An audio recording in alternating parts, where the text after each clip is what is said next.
You can't follow instructions without discipline. Yes, sir. And you can't have discipline without instructions. Amen. I can give you some information right now that'll change your life if you do it. The problem is you're not conditioned to follow instructions. Amen. Everyone has a ghetto story. Amen. Everyone, my daddy wasn't there, my mama wasn't there, she was a drunk. We had a good house and both of them had good jobs, but they didn't talk to us. Everybody get up here and testify what they didn't have. Yeah, yeah. But if you would open your eyes and look through the binoculars of grace, the scripture says that God will supply your needs according to his riches and glory. The problem is that we are prejudiced. Yeah. You want to choose and pick who you want to sit at the feet and listen to. Yeah. But God can speak through anybody. You have to have ears to hear what God is saying. I've had school teachers say, stop. It was like a teaching moment. They stopped and looked at me and said, boy, if you don't get yourself together, you're going to go through some trouble. Yes, sir. And God was speaking to me, but I wasn't listening. One time we sitting on 27th Street and this old dude on a mountain bike came over there. You better get yourself together. God said, get right. Yes, sir. And we knew it was arresting. I told you when truth comes, it comes to gravitate, it comes to seize you and get your attention. We all stopped and looked at him. And then the devil and my friend said, yeah, but he didn't have to say it like that. And everybody went back to business as usual. But if you would open your eyes, you will see God giving you instructions. Yeah. But you have to have a heart to hear. And then it's not enough just to hear good information. Did you see how that man was looking at Bishop when he was talking to him? Yeah. Yeah. You see how serious and glassy-eyed he was? Yeah.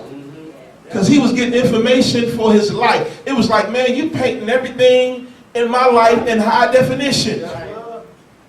And it cultivated, it arrested him.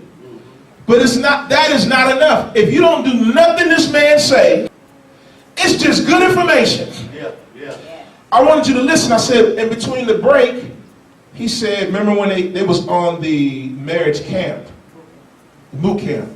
And on one side was the romantic room. He had the chocolate and the strawberries and turn off the lights. He had all the nice, pretty stuff. And on the other side was the roommate. He said, I did all this, but you kind of cast me down. And then when they flipped onto the regular show, she said, well, that's what you say. Did y'all hear that? Did y'all catch that? You didn't catch that? Maybe I was talking about because I was trying to get everybody to catch that.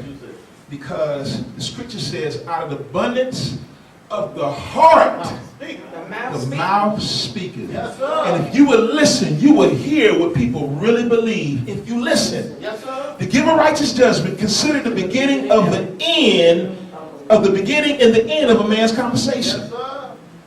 I call you, what's your name? Uncle. What's your name again? Seville. Seville? Seville? Oh, you a Cadillac. Come here, Brother Cadillac. Let me talk to you. Yeah, come over here. Let everybody see what you're working with. Amen. Okay? You at the house. Get on the cell phone. Do like this. That man brought his phone. Amen. Ring. Seville. Hey, man, what's happening? Hey, what's up? Hey, man, how you been doing? Good, and you? Man, I'm doing pretty good. Man, I ain't seen you in a while, man. How's your niece? How's your niece been doing? Doing all right. She be wearing some fly shoes. She keep her toes down. That's a bad girl, but I'm telling you. Anyway, man, I was just rolling around and I seen that truck you had. Man, you still got that truck in your backyard? Yeah.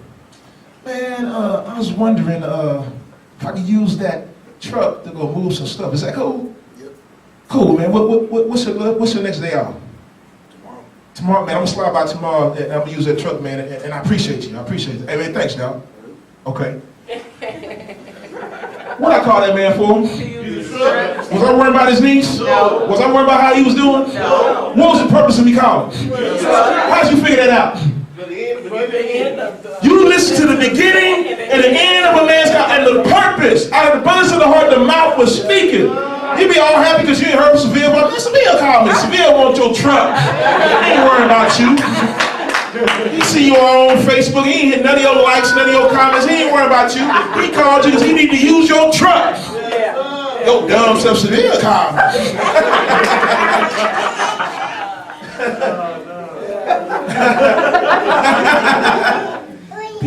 People get in the trick bag because they can't. My mama read a scripture that A wise man increases his learnings, but a fool despises instructions. Amen.